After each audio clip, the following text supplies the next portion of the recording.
Hey guys, Griffin Cooper here, going over our trade from last Friday, October 13th, 2022, doing the Kata Challenge, EWZ, Brazil ETF on the 3-minute chart. So first thing I just want you to notice is here, this orange box is our R-stat statistic, and we can see it was really a big range day. By the time we entered over here, it almost made a full R-stat move.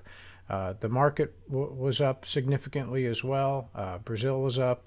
So we had this big move up. We came into the market about right here. We saw the pullback, and that we had this high, a lower high crossing the dragon here. So we entered at the PSAR flip, the initial stop at the bottom of the PSAR here, the RL10 low.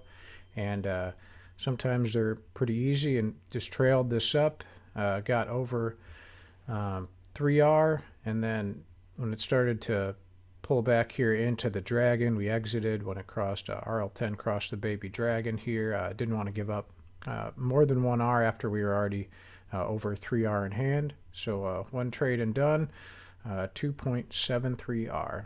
And for more information about this Kata challenge, this system of trading, you can check out Ablewaytech.com. Thanks.